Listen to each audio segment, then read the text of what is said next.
Good morning, brothers and sisters. Ay agasam kada kayo Clavier ken ni Virgilia Maria. Ken dagiti both parents iti daytoy na panakaungong yu kada kami iti panag-witness, iti panakabindisyon, iti panag-asawa da Virgilia Maria ken ni Clavier.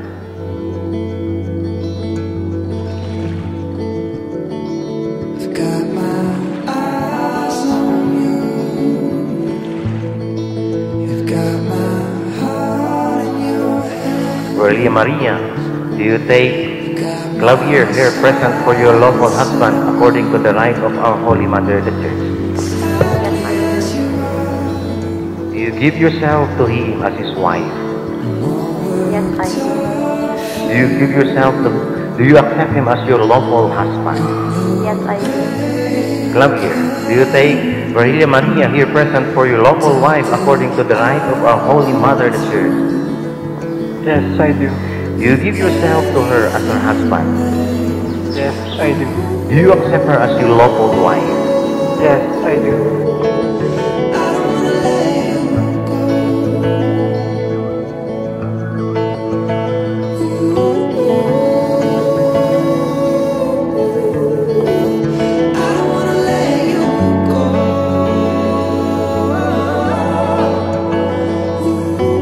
Before you say a word to your partner, you have to think. Anya iti meaning iti think aya. Letter C, is it truthful? Letter H, is it helpful? No, anya iti sawang mo. Letter I, is it inspiring? Letter N, is it nice? And letter K, is it kind? So nga dayta ko na tayo nga. Think first before you say a word to your partner. Di panunutan nyo, nagmaymay sa kayo tanda, iso nga uhaw na uhaw kayo kuma, nga kanayon iti maysa ken maysa. Anya iti meaning ti uhaw? Union of husband and wife. So dito ko mahati-hati yung nga liplipatan.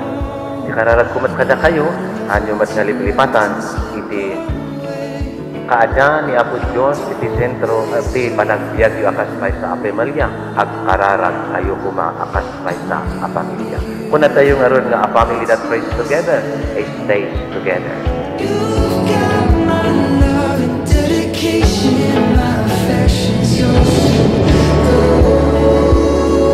There will be obstacles along the way, but if you put God in the middle, hindi kayo mawawala. Your life will go on smoothly like we did.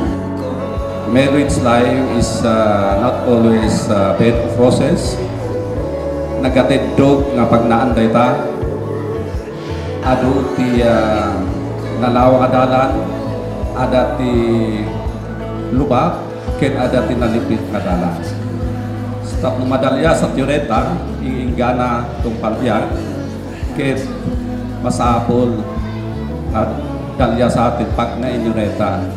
Iti makuna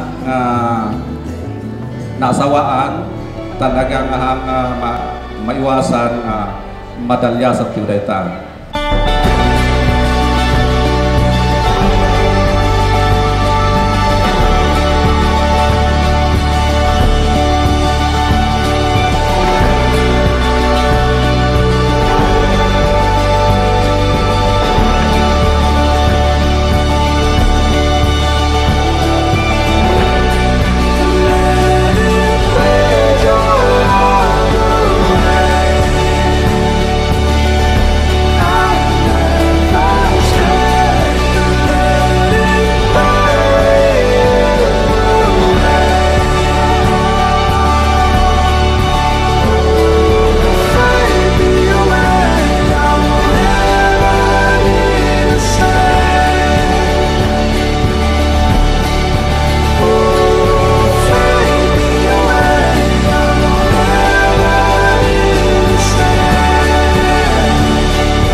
Every step you take and in every move you make, you must know your limitations and you must do your obligations.